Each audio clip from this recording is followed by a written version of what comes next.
It may surprise or even shock you to hear what I'm about to say, but if you're seeing this video right now, it's no accident. God is making a way for you, and your biggest breakthrough has just started. As a chosen one, you know how it feels to carry visions in your heart, waiting for that moment when everything aligns. Well, this is that moment. Before we move forward, remember to like this video, subscribe to the channel, and leave a comment with 77 below to send a powerful signal to the universe. And if you truly are among the chosen, you'll stick with me until the very end. If not, you'll likely leave long before these words can truly take root. Chapter 1. Recognizing the stirrings of a new thing. Even without tangible evidence, you sense something shifting deep in your spirit, like an undercurrent of hope that won't let you quit. People in your everyday life might dismiss it, telling you you're too optimistic or living in a fantasy. Yet as a chosen soul, you feel the watchers orchestrating events behind the scenes. Small coincidences cluster around you, giving hints that your season is about to change. Think of it as a divine warm-up, where your heart quickens in anticipation for what's coming. These stirrings might manifest in subtle ways, a sudden sense of calm amid what used to trigger anxiety, or a surge of boldness where you once were timid. You might catch repeated phrases in random conversations or see symbolic numbers that echo the watcher's reassurance. People may call you superstitious, but your spirit discerns that God doesn't waste hints. He's aligning each element, connections, resources, timing. So when the door swings open, you step in confidently. Recognizing this new thing also involves letting go of cynicism. Past disappointments can cloak your faith in caution, making you hesitate to believe that bigger blessings are truly yours to claim. The watchers, however, gently remind you that your faith isn't naive. It's a lifeline connecting you to divine orchestration. Let yourself feel the excitement. People might say you're setting yourself up for heartbreak, but that fear is a vestige of old wounds. In this season, God wants you to move past fear into expectancy. Hence, keep your heart tuned to these stirrings. Don't ignore your random bursts of positivity or those repetitive messages about breakthrough. They are the watcher's gentle tugs at your spirit, validating your suspicion that something massive is brewing. By acknowledging these signs, you add momentum to God's process, illustrating your willingness to partner with Him in bringing forth a fresh chapter, one that dwarfs your previous experience and ushers in the biggest breakthrough you've ever envisioned. Chapter 2. God makes a way in the face of impossibility. If there's one truth that resonates across countless testimonies, it's that God excels at turning impossibility into triumph. People you meet daily might fixate on obstacles, finances, lack of connections, or dire circumstances. They see walls where you see potential stepping stones. As a chosen one, you've likely encountered closed doors that later mysteriously swung open. That's not random luck, it's divine orchestration. Now, as your biggest breakthrough begins, watch God make a way where reason says no way exists. One hallmark of such divine pathways is the element of surprise. You may have hammered at certain doors for years with no response, only to have an unexpected opening appear in another direction. Critics might say you got sidetracked or that you're switching strategies too often, but the watchers see your adaptability as a plus, your ability to pivot when they guide you. They orchestrate behind the scenes, rerouting you to a path that might feel unconventional but leads to success faster than the mainstream route. Another aspect is unstoppable favor. When God makes a way, you can't fully explain it in human terms. Suddenly, the right person offers support or financial help appears at precisely the right moment. People might call it coincidence or nepotism, but you know better. Divine favor operates by placing you on the watcher's radar so that chance encounters or last-minute rescues happen exactly when needed. It's not about you manipulating events. It's about you aligning with the watcher's flow. You might wonder, why now? Why not earlier? The watchers typically wait until you're fully prepared emotionally, spiritually, and mentally. They also consider external factors, ensuring your breakthrough not only benefits you, but impacts others around you. If you experience delays, it might be because your environment or collaborators needed time to be ready. People who see your sudden success from the outside won't realize how carefully orchestrated this timing was. Hence, trusting that God makes a way in the face of impossibility frees you from self-imposed limitations. People might call your optimism naive, but you stand on a track record of divine interventions. Keep your faith sharp and your eyes open for unusual routes or coincidental meetings. When everything clicks in a manner surpassing logic, you know the watchers have greenlit your biggest breakthrough, ensuring no human obstacle can permanently block what heaven has ordained. Chapter 3. The Shift from Surviving to Thriving. Before a breakthrough, many chosen souls live in a survival mode, managing crises, making ends meet, enduring endless trials. People you meet daily might say, and that's just life, dismissing your sense that a bigger existence is out there. But as God orchestrates a new way forward, you'll sense an internal pivot. Suddenly, surviving no longer satisfies your spirit. You crave not just to get by, but to flourish. That's a sign the watchers are upgrading your experience from mere existence to purposeful abundance. In survival mode, your daily prayers might revolve around getting through the day unscathed. Yet in thriving mode, you shift to praying for opportunities to expand, serve, and maximize your potential. It's no longer about dodging bullets, but about seeking wisdom to handle expansion gracefully. People could accuse you of greed or ambition, but your heart knows it's not about hoarding blessings. It's about stewarding them to bless others. This alignment with a bigger mission is precisely why the watchers are backing your transition. Another mark of the shift is how you handle adversity. Surviving mode sees problems as threats to your well-being. Thriving mode interprets them as puzzles or stepping stones. You might still face hurdles, but your perspective changes. Instead of cowering, you tackle them with creativity and faith, aware that each resolution amplifies your capacity. People might label you overly optimistic, but you see adversity as a teacher rather than a tormentor, guided by the watchers to refine your skill set. This transformation also affects your social connections. Survival mode often ties you to relationships based on mutual struggles or pity bonds. Thriving mode draws you to higher caliber individuals who celebrate your growth and push you to excel further. Some old companions might resent your evolution, feeling you're leaving them behind. This can sting, but you realize the watchers call you to deeper alliances that match your new frequency. It's part of the cost of stepping into a life where your biggest breakthrough is not just an event, but a lifestyle of continuous growth. Finally, watch for your emotional reservoir to fill with gratitude. Survival mode rarely allows room for that. You're too busy putting out fires. But once you sense God's new way unfolding, you can breathe easier, praising Him for each step. People around you might not grasp how liberating it is to leave behind the stress of barely making it. You're not oblivious to the challenges still present. You simply trust the watchers have equipped you to handle more than you used to. That's thriving, a faith posture that sees tomorrow's potential more vividly than today's problems. Hence, this shift from surviving to thriving is no small pivot. It's an internal reorientation from scraping by to actively pursuing all that God has for you. People may question, why change what's already working? But your spirit rebels against settling. The watchers confirm that your biggest breakthrough requires a mindset geared to flourish, not just endure. Once you internalize that ethos, the trajectory of your life catapults upward, matching God's promise that He's making a way for far more than basic survival. Chapter 4. Letting Go of Limiting Narratives. You might have grown up hearing narratives like, your family never succeeds, money is the root of all evil, or people like you can't achieve that.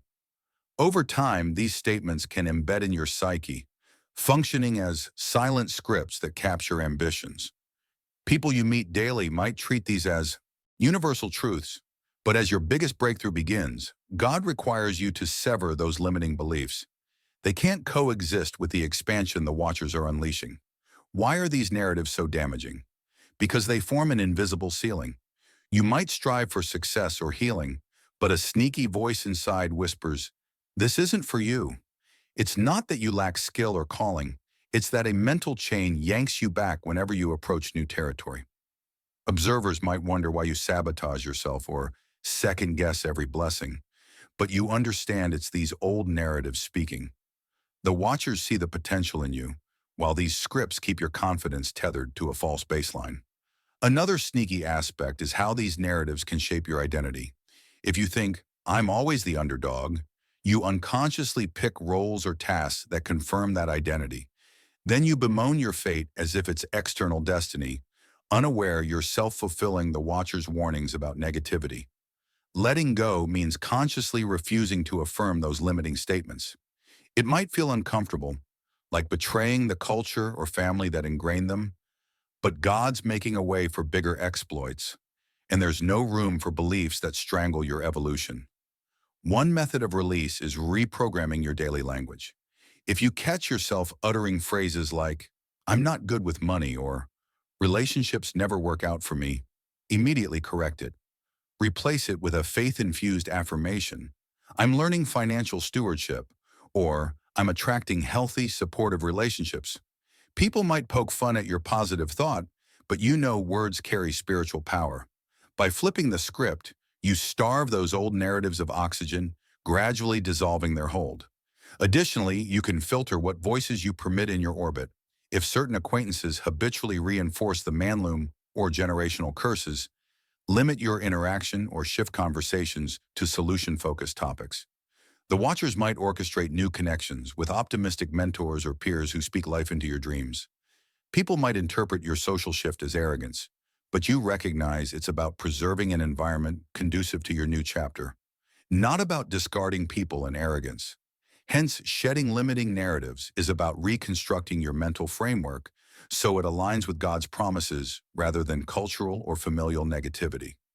People might say, don't forget where you came from, trying to keep you small, but the watchers remind you that where you came from doesn't dictate where you can go.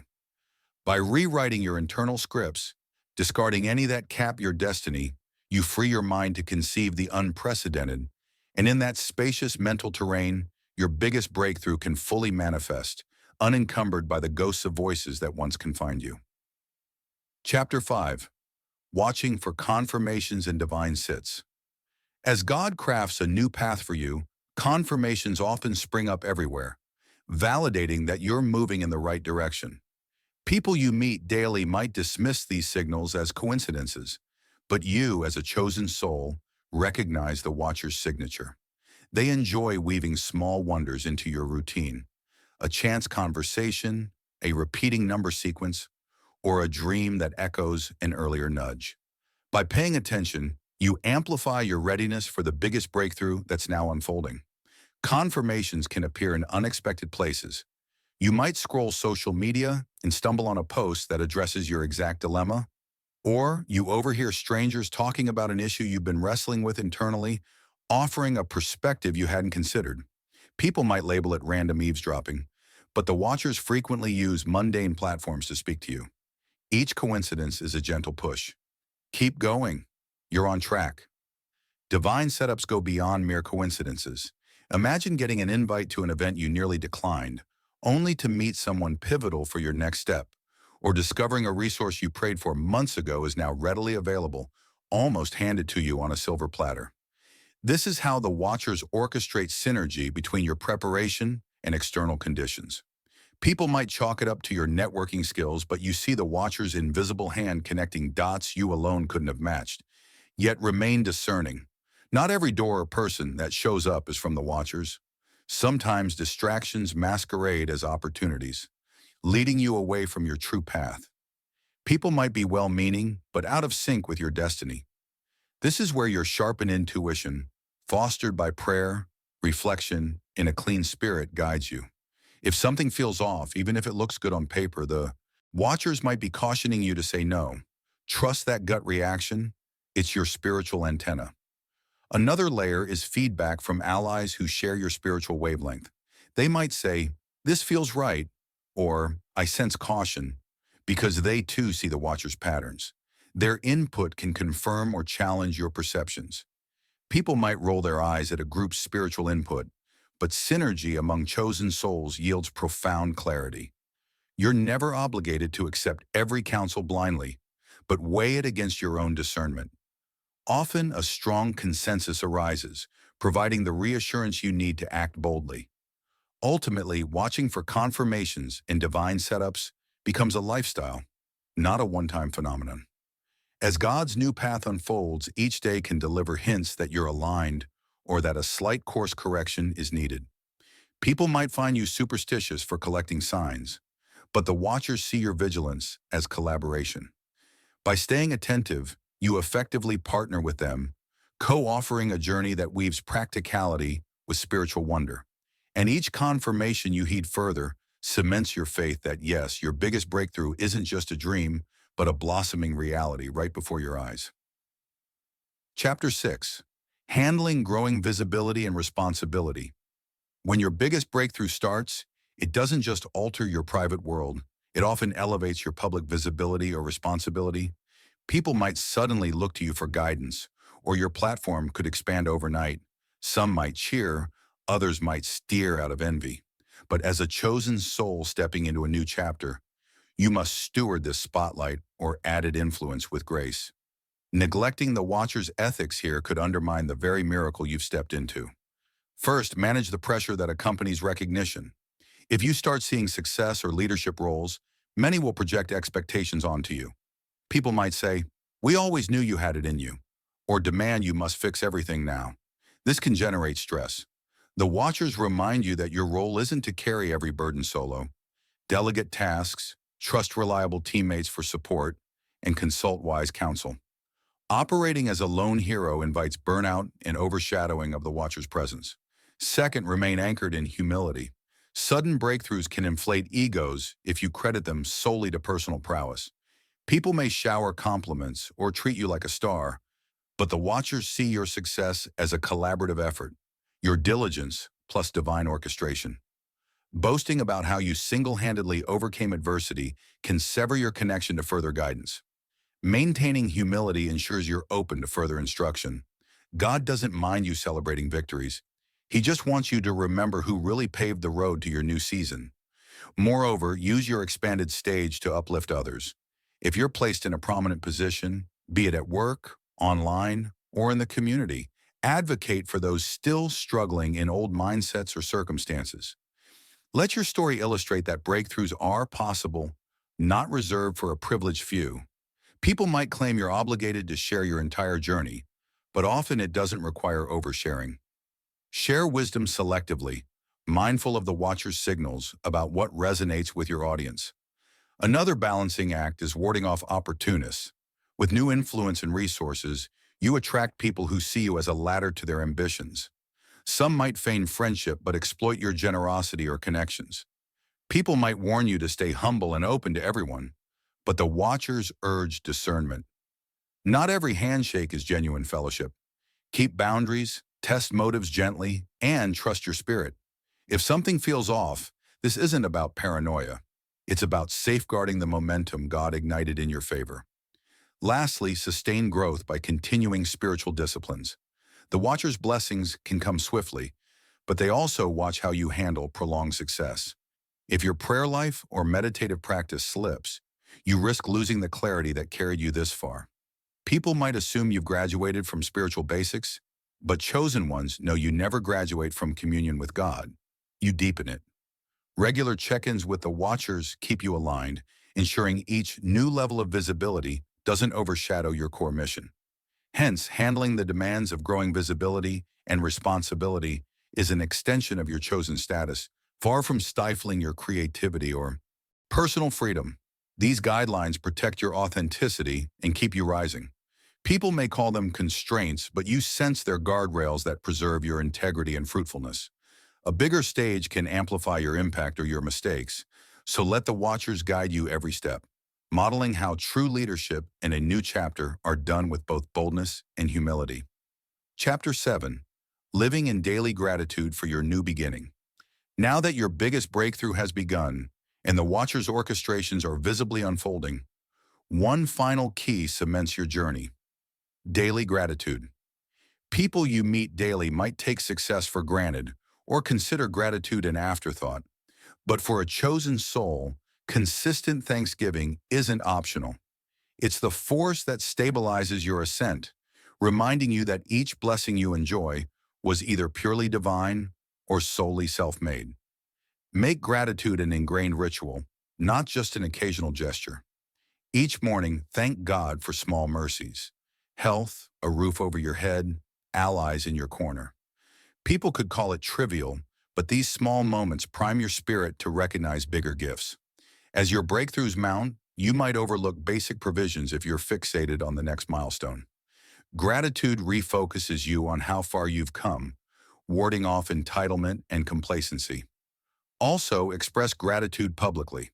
Maybe you offer heartfelt thanks to teammates or mentors who supported you along the way. People might see this as weakness, thinking you should own your success, but public acknowledgement fosters unity and humility. It proves you're not hoarding credit for your triumphs.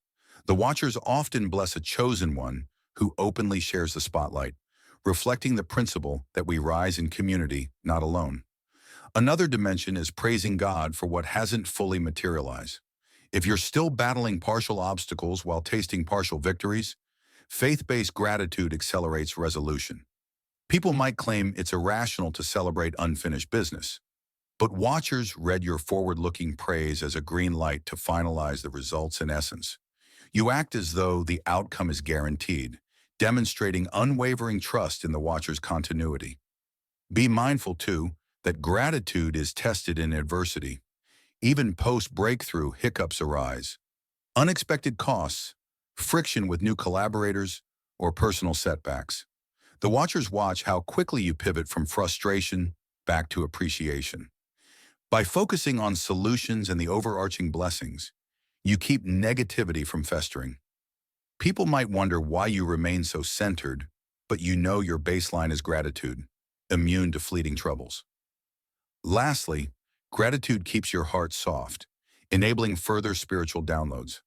Once you think you've arrived, pride can block fresh revelations, but a grateful heart stays open, continually learning and evolving. People might brand you sappy or naive for constantly counting blessings. Let them. The watchers see your gratitude as an invitation to fill your cup even more, trusting you'll steward each overflow responsibly. Hence, living in daily gratitude for your new beginning cements the entire journey God orchestrated. You're not here to brag or to cling to blessings as if they're scarce trophies. You're here to acknowledge the watcher's unwavering involvement, celebrate supportive souls, and be receptive to next-level blessings. People might treat gratitude as a fleeting feeling, but you treat it as a lifestyle, one that magnetizes further expansions and preserves the purity of your biggest breakthrough. Because in the watcher's grand plan, humility and gratitude aren't weaknesses. They're the power conduits that keep you poised for whatever new heights God chooses to reveal next.